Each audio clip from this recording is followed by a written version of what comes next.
La faula va, la faula ve, i dels 40 sèniors de l'Anna Gasol jo us parlaré.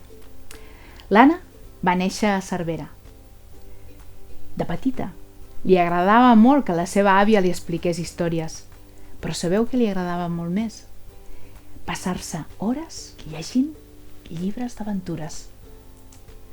Per tant, de gran va triar la carrera de Filologia Germànica, de Biblioteconomia i de Documentació.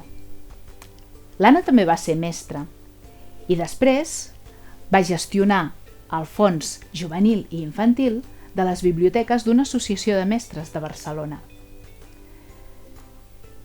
L'Anna té contes i històries per petits i per més grandets.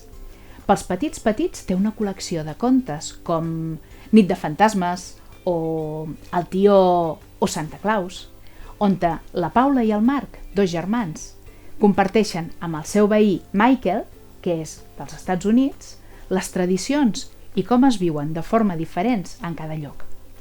Després, pels més grandets, té altres llibres com, per exemple, El secret de les golfes, o llibres com Objectes oblidats, Professions oblidades, on ens explica com es vivia o què es feia fa uns quants anys enrere.